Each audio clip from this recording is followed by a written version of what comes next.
Good morning guys, and welcome to another episode of Video Game News, the show bringing you the latest and the freshest from the world of video gaming and other related media. You know, sometimes we venture back and forth, doesn't matter. Today we have a whole bunch of news to go through. Stuff has happened in this past week and is still happening as we speak right now. Most of the stories today are going to be rather short, but there's quite a few of them, so we better just hop right into them. Buckle your seatbelts, boys, it's gonna be a wild ride.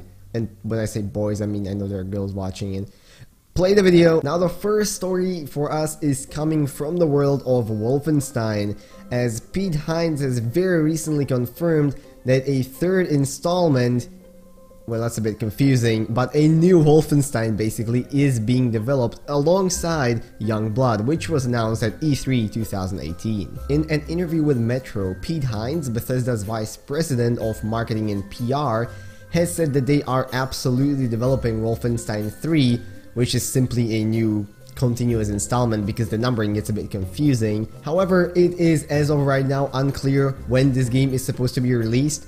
And according to him and some hints that he put in here and there in the interview, it's probably not going to be anytime really soon. Now, according to some people, Wolfenstein 2 was a bit of a letdown for Bethesda, but obviously it couldn't have been that bad considering they're developing a new one and not cancelling the franchise.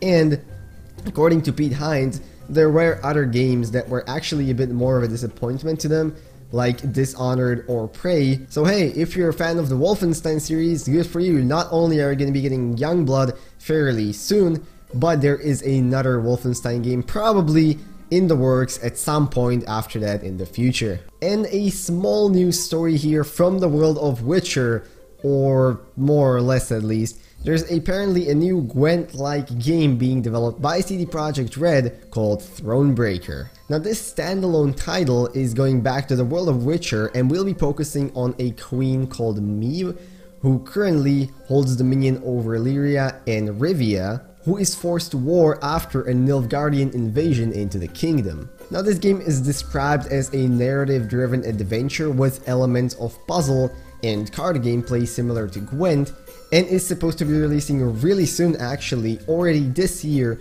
you should be able to get your hands on the game on October 23rd. And now moving back, or maybe rather sticking with Bethesda and by extension ZeniMax, the same way as Starfield was discovered by finding out the word being trademarked, well, it looks like there is another one in the works, as ZeniMax has only recently trademarked a name for all consoles, well, that being PC, PS4 and Xbox, which is called Redfall. Now this name was trademarked by Bethesda on September 10th and was discovered a few days later, with some people speculating that this could be the name for the next Elder Scrolls.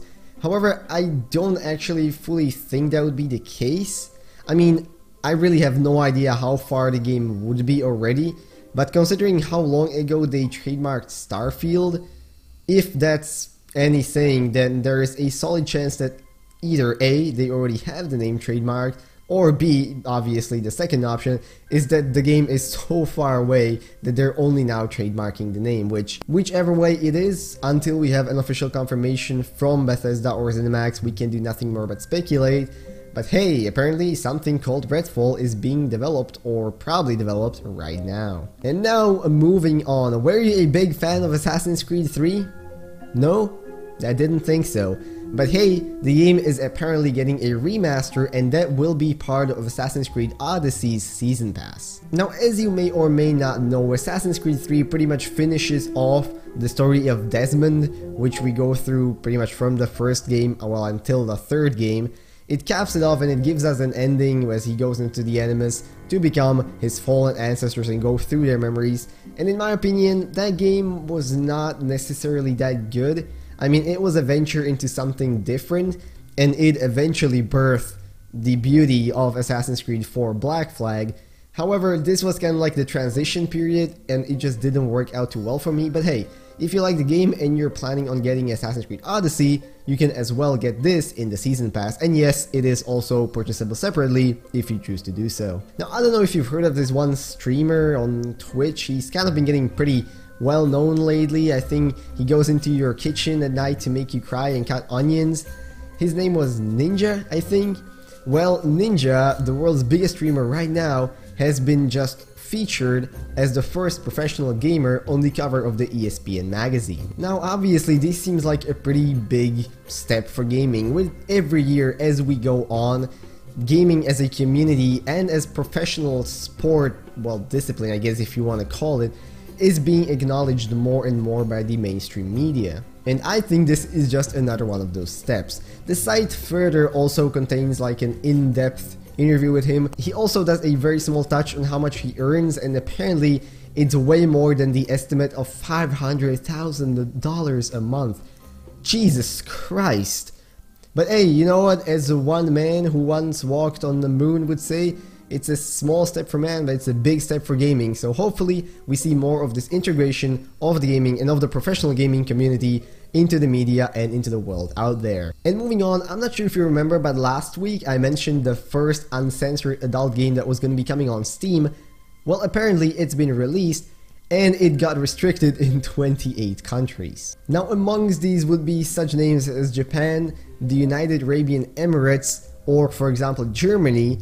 But according to the developers, if they were to actually censor the game to the point where it would be allowed in all of those countries, they would have to be stripping as much as 90% of the content that's in the game right now. Now currently, the developers are apparently not considering censoring the game, so unfortunately if you live in one of those countries, well, I guess you will not be getting your hands on too much of this uncensored adult anime game stuff. But hey, at least if you live in one of the countries where it wasn't censored, you can make a YouTube video about it and tell all the other people who live in the boring countries of the world. And finally, just to top this video off, Just Cause 4 has released once again a bit more information about how its world and how its visuals are going to work, with a short spotlight video where they discuss its 4 main biomes that the game will take place in. Now in this video they touch a little bit on how each of them has its own dynamic weather with extreme weather conditions, how they make sure each of them is fun to play, how they entertain and implement the new vehicles that are in the game into every single one of these biomes. And one thing I just have to say while watching this video is that the game looks absolutely stunning. Now as far as Just Cause 3 goes for me, it was an enjoyable game, but one of those that I would never really come back to. You know, you finish it once, you don't really do most of the side activities because they're just the same thing over and over, and then you uninstall it and it just sits in your Steam library forever. Now whether the new Just Cause can turn this around, be an extremely enjoyable game that looks beautiful and keeps you playing more and more even through the side activities, well, that remains to be seen obviously, but for now it looks like the developers are doing, well, all they can to make the game enjoyable, and right now it's looking pretty good. But anyways, with that, I'm gonna end you guys off. These were all the news I decided to discuss today. Of course there's a lot more happening, as there always is, but I simply picked the stories that I figured you guys would find interesting. That is it for me. I wish you guys a bit of rest off today, and I'm gonna see you in whatever next new video I make. Bye bye. I just said next new.